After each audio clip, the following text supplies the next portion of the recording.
Sir एक भैया शांति बनाइए। सर नारे बंद।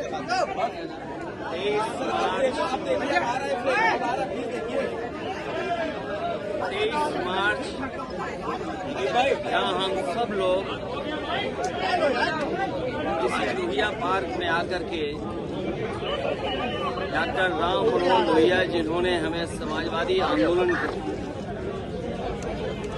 और गरीब पिछड़े दलित अल्पसंख्यक मुसलमान आदिवासी उनको हक सम्मान दिलाने के लिए जहां समाजवादी आंदोलन हम लोगों को दिया है, आज हम सब लोग डॉक्टर राम मनोहर लोहिया जी को याद करने आते हैं। जहां उन्हें हम याद कर रहे हैं, वहीं भगत सिंह, राजगुरु और सुखदेव जिन्होंने देश की आजादी को दिलाने के लिए फांसी का फंदा चूम लिया था, उन्हें भी हम लोग याद करते हैं। जहां सरदार भगत सिंह समाजवादी थे, वहीं आजादी के बाद देश खुशहाली और तरक्की के रास्ते पर जाए, उसके लिए डॉक्टर राम मनोहर लोहिया ने बाबा साहब भीमराव अम्बेडकर जी का दिया हुआ संविधान के तहत हमें समाजवादी सोच, समाजवादी विचार, समाजवादी सिद्धांत दिए। और आज भी हम इस बात को दोहराते हैं कि देश और देश की बड़ी आबादी, जिसमें किसान, गरीब, मजदूर, नौजवान, महिलाएं, उनको खुशहाली और तरक्की के रास्ते पर अगर कोई विचार ले जा सकता है तो वही डॉक्टर राम मनोहर लोहिया के विचार, समाजवादी विचारों से ही समाज खुशहाली के रास्ते पर जाएगा। जहां हम लोग देखते हैं पिछले कई वर्षों की सरकारों की वजह से अमीर और गरीब के बीच में खाई पैदा हो रही है। उस खाई को पाटने के लिए समाजवादी विचारधारा के अलावा कोई दूसरा रास्ता नहीं है। जहां भेदभाव हर स्तर पर है, जहां डॉक्टर राम मनोहर लोहिया ने सप्त क्रांति का आह्वान किया कि किसी भेदभाव को समाजवादी लोग स्वीकार नहीं कर सकते हैं।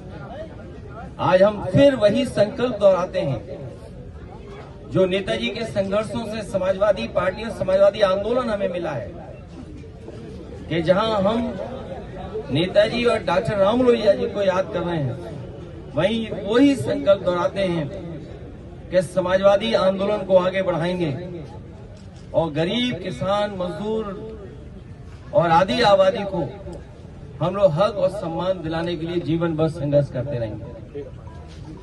अध्यक्ष जी, कि बंगाल में असदुद्दीन ओवैसी चुनाव लड़ने की घोषणा किए हुए हैं, क्या कोई असर इससे पड़ेगा? उत्तर प्रदेश, यहाँ की जनता ने एकजुट होकर के जो संदेश दिया था, हालांकि पीडीए की आवाज सेकुलर सिद्धांतों को लेकर के, समाजवादी सिद्धांतों को लेकर के और लोकतंत्र के मूल्यों को बचाने के लिए जो आह्वान किया था, वही आह्वान देश में होगा, वही आह्वान वेस्ट बंगाल में होगा। और कितनी भी पाबंदियां लगा ले Bharatiya Janata party election commission के माध्यम से, लेकिन वेस्ट बंगाल की जनता एक बार फिर ममता बनर्जी जी को वहां पर चुन करके भेजेगी। लेकिन वो तो दिल्ली के लिए भी अब अगला प्लान तैयार कर चुकी हैं। करिए, बंगाल के बाद दिल्ली कार्यकर्ताओं को संदेश भी दे दिया है उन्होंने। मैं बात बहुत ठीक से तब समझ सकता हूं जब अपने चैनल का बताइए, कौन से चैनल के आप हैं? आप तो बंगाल से ही आते हैं। जो काम ममता बनर्जी जी ने किया है बंगाल के हर स्तर पर, जो उन्होंने खुशहाली लाने का काम किया, और मुझे खुशी इस बात की कि कभी नेताजी ने कन्या विद्याधन और समाजवादी सरकार ने महिलाओं के लिए नारी शक्ति, उसके सम्मान और समृद्धि के लिए जो काम किए थे, वो बंगाल में आज बड़े पैमाने पे चल रहे हैं। वहां की करोड़ों माताओं को बिना भेदभाव के वहां की सरकार हर महीने मदद पहुंचा रही है और इस बार तो बजट में उन्होंने बढ़कर के तय किया है कि जो पिछड़ी, दलित और अल्पसंख्यक महिलाएं हैं और सामान्य वर्ग की महिलाएं, उनको विशेष वहां पर सुविधा, और जिस तरीके से समाजवादी पेंशन उत्तर प्रदेश में चली थी वही और उससे बेहतर योजना बंगाल में चल रही है। महिलाएं और बंगाल के लोग ममता बनर्जी के साथ खड़े दिखाई दे रहे हैं। विचार है वो आज के समय में कितने प्रासंगिक हैं? जो कभी लोहिया ने और समाजवादियों ने एक आह्वान किया था और एक नारा दिया था कि समाजवादियों ने बांधी गांठ और पिछड़े पावे 100वें साल, और सेंसस का आज विज्ञापन आया है, लेकिन विज्ञापन में जाति का कॉलम गायब है। आज सेंसस का बड़े बड़े अखबारों में विज्ञापन आया है, लेकिन जाति की जनगणना की जाएगी कि नहीं की जाएगी, उसको लेकर के सरकार ने कोई स्पष्ट सेंसस में अपने विज्ञापन में बात नहीं रखी है। इसका मतलब ये है कि पिछड़ों को और दलितों को ये गिनने नहीं जा रहे हैं। जो लोहिया और समाजवादियों ने कहा, और फिर दोहराता हूं जो नेताजी ने कहा कि जाति जनगणना हो और सबको आबादी के हिसाब से हक और सम्मान मिले, उसी दिशा में समाजवादी पार्टी पुनः इस बात की मांग करती है कि जाति जनगणना हो और आबादी के हिसाब से सबको हक और सम्मान मिले। जिस समय जाति जनगणना हो जाएगी और सबको बराबरी के उनके आबादी के हिसाब से हक और सम्मान मिलेगा तो समाज में भेदभाव खत्म हो जाएगा। किसी तरह की जातियों के बीच में कोई खाई नहीं रहेगी। उनका कर कौन रहा है? जिन्हें बैठक में बैठा रहे वही तो कालाबाजारी कर रहे हैं। कालाबाजारी कौन कर रहा है? याद रखिए, लोहिया का सिद्धांत ये भी रहा है कि जब कोई मुनाफा ज्यादा कमाता है तो वो भी भ्रष्टाचार है। मुनाफा ज्यादा कमाना भी भ्रष्टाचार है। और आज जो महंगाई दिख रही है, भारतीय जनता पार्टी अपने लोगों को लाभ पहुंचाने के लिए उन्हें महंगा और भ्रष्टाचार करके महंगा करने दे रहा है। इसका ये परिणाम हो रहा है कि महंगाई का हमें सामना करना पड़ रहा है, भ्रष्टाचार की वजह से और ज्यादा मुनाफा कमाने की वजह से आज महंगाई है। पंकज चौधरी जी वाले सत्ता से बाहर है, इसलिए चांद तारे दिखा रहे हैं। 5 बड़ा के साथ केंद्रीय मंत्री बड़ा के प्रदेश का मंत्री, प्रदेश बड़ा के देश, उनके लिए तो केवल इतना ही कि 5 बड़ा के साथ ही बता दें बस। आप भी एसएमएस पढ़ रहे हो अंदर से, व्हाट्सएप से, तो हम भी अपना व्हाट्सएप पढ़ रहे हैं। अखिलेश जी, योगी जी का ये कहना है कि पहले श्रमिक यहाँ से विदेश जाते थे नौकरी करने, अब वापस आकर यहाँ पर वो उद्यमी बन रहे हैं। किसने कहा ये? उत्तर प्रदेश के मुख्यमंत्री। वो यही नहीं जानते हैं कि उंगली कौन सी उठानी चाहिए। और भाषा की बात तो भूल ही जाओ। खैर, उन्हें ये बताना चाहिए कि पिछले जो एमओयू किए उन्होंने और लखनऊ राजधानी में डिफेंस एक्सपो हुए हैं, उसमें कितना इन्वेस्टमेंट जमीन पर आया है और इन्वेस्टमेंट किस इंडस्ट्रियल पॉलिसी के तहत आया है, और उन इंडस्ट्रियल पॉलिसी के तहत आपने बजट में कितना धन रखा था, और जो बजट में आपने धन रखा था वो आपने इंडस्ट्री को कितना इंसेंटिव दिया है, और अगर वो कारखाने उद्योग लग गए हैं तो प्रति कारखाना उद्योग आपने नौकरी और रोजगार कितना दिया ये भी बता दें आप। जो मैंने कहा है, इंडस्ट्रियल पॉलिसी, एमओयू, इंसेंटिव और बजट, ये सरकार कभी नहीं बताएगी, क्योंकि जिस समय इनके आंकड़े सरकार देगी तो सरकार की पोल खुल जाएगी। सर, आज सरकार की कैबिनेट बैठक, उसके बाद ये कह रहे हैं कि गेहूं क्रय नीति पे भी आज मुहर लग सकती है। जब आलू खरीदना है तो दूसरी फसल की बात कर रहे हैं। आप पता करिए, आगरा, फरुखाबाद, फिरोजाबाद, कन्नौज, कानपुर देहात और उत्तर प्रदेश के दूसरे हिस्सों में जिन किसानों ने आलू पैदा किया था उन्हें बहुत बड़े पैमाने पर नुकसान हो रहा है। कई किसानों ने अपने खेत से आलू तक नहीं निकाला, ट्रैक्टर चला दिया। अब वो अगली फसल की तैयारी कर रहे हैं। और यही मुख्यमंत्री हैं जिन्होंने ये कहा था कि हम आलू खरीदने के लिए बजट और सरकार से इंतजाम करेंगे।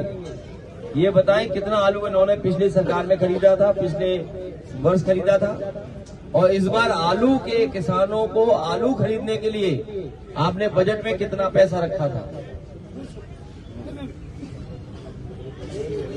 अखिलेश जी, जो नियुक्ति पत्र कैसे दे दोगे आप भी उनकी बातों में आ गए। अरे भाई, संविधान है कि नहीं है संविधान? हमारी मांग क्या है कि जाति जंडा करो, आबादी के हिसाब से हक और सम्मान दे दो। तो वरीयता कैसे दे दी ये तो हमें बताए ना भाई। आपने वरीयता कैसे दे दी? क्या 50% में दे दी आपने? कोई हमें बता दे पढ़ा लिखा और आप में से कि 50% में वरीयता दे दी। जिसका जो हक है वो तो देना ही पड़ेगा आपको। सवाल ये कि आप हक छीन रहे हैं। नहीं पूछोगे आप? गोरखपुर में जो मर्डर हुआ, और उन्होंने क्या कहा वहां के राज्यसभा सांसद ने और विधायक जिन्होंने सीट खाली की मुख्यमंत्री जी के लिए, कि अगर दोषी पकड़े नहीं गए तो हम सरकार को नंगा कर देंगे राज्यसभा में। बताओ क्या कार्रवाई हुई उस पर? बदायूं में स्वजाति लोगों को इतना अहंकार, क्या इतनी बार शिकायत के बाद भी बताइए 2 हत्या हो गई। और फिर गोरखपुर, बदायूं, मथुरा और प्रधानमंत्री जी के संसदीय क्षेत्र जहां से 3 बार प्रधानमंत्री जी चुने गए, किस तरह छात्र को दौड़ा दौड़ा करके मार दिया गया, हत्या हो गई उसकी। इन सवालों के जवाब क्या है इनके पास? और जो सोशल मीडिया पे पेड पत्रकार हैं, पेड लोग हैं, उनकी तो कहानी दूसरी है। सुना है कि कुछ सोशल मीडिया पे चला रहे हैं हमारे खिलाफ, वो सबको पता है, सबके व्हाट्सएप पे आई है। नहीं हो तो चेक कर लो व्हाट्सएप अपना, आया होगा व्हाट्सएप पर। पत्रकार साथी आया ना, देखिए सब जानते हैं हम लोग भी। इलाहाबाद में सीसीटीवी और उसकी मेमोरी, क्या बोलेंगे, यूनिट जो टीवीआर क्यों खाड़ ली गई बताओ? पहला क्लू तो हमारे पत्रकार साथियों को यही है। आप भी तो क्राइम रिपोर्ट करते हो, क्यों सीसीटीवी उखाड़ दिए गए? किसी के पास जवाब है इसका? और अंग्रेजी की कहावत है, strike the iron when it is hot. हथौड़ा तब मारो जब लोहा गर्म हो। हम लोग भी वही इंतजार करेंगे। अगर रिकॉर्डिंग है कहीं, पहला क्लू तो ये कि आखिरकार सीसीटीवी किसके कहने से हटाया गया और उसकी मेमोरी को किसके कहने से हटाया गया। वो रूट चार्ट क्या था शूटर्स का। इसलिए खेल खेल मत खेलो खेल। यही राजनीति 200 रुपए में 300 रुपए में सर गैस भरानी पड़ रही है। एलपीजी का फुल फॉर्म मैं बता चुका हूं आपको, लापता गैस। और युद्ध नहीं थमा तो बहुत सारी दिक्कतें आएंगी और हमें आपको फेस करना पड़ेगा। चुनाव तक कीमतें नहीं बढ़ाई गई हैं, लेकिन जैसे ही चुनाव खत्म होगा आप देख लेना कि कीमतें बढ़ाई जाएंगी। मैं आपको किसी एक शहर की वीडियो जरूर दिखाना चाहूंगा कि बड़े पैमाने पर लंबी लाइन लगी है वहां। लाइन तो क्या, मेला लगा हुआ है सिलेंडर भराने के लिए। छात्रों की सबसे बड़ी दिक्कत है और रेस्टोरेंट चाट वालों की, वो तो है ही सर, इससे मजदूर भी चाट नहीं खा पा रहा कोई। ये अगर लाइन देख लो आप, सामने दिखा, कोई टीवी पर चलता ही नहीं है। पता नहीं क्या है, टीवी वाले कैमरे कहाँ चले गए? कैमरे लगता है लखनऊ में रह जाते हैं या लखनऊ के आसपास। ये देखो क्या मेला लगा हुआ है सिलेंडर के लेकर। ये देखिए, आपके किसी चैनल में नहीं चल रहा, पता नहीं क्या हो गया चैनल वालों को। नोटबंदी से बड़ी लाइन है। देखिए आप, तो सर जब आपकी पार्टी कार्यकर्ता जब प्रोटेस्ट कर रहे थे सर, उन पर सबका मुकदमा लगा है। कोई बात नहीं, मुकदमा तो मेडल होता है। अच्छा, कितने दिन के लिए मुकदमे हैं ये? 6-7 महीने बाद तो बलिया में गैस लेने गए थे, उनको पीटा गया कल। कहाँ पर? बलिया। तो बलिया तो क्रांतिकारी धरती है, सिलेंडर के लिए पीटा गया।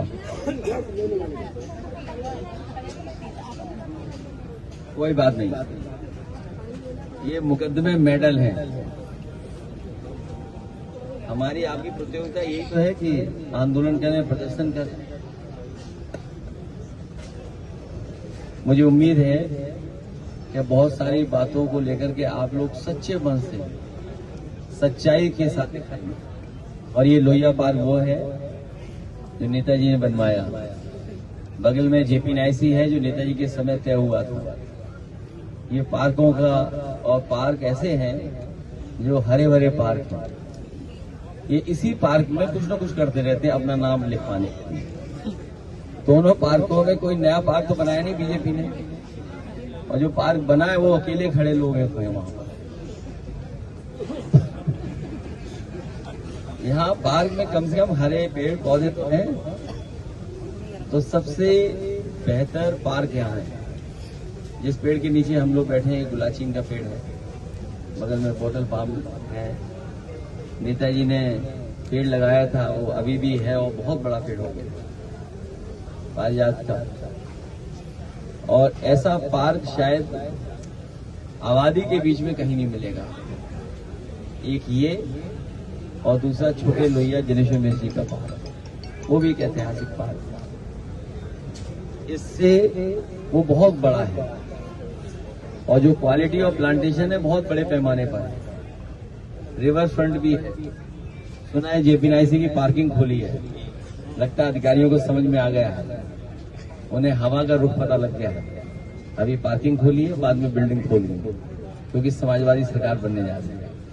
आप सबका बहुत बहुत धन्यवाद। Thank you.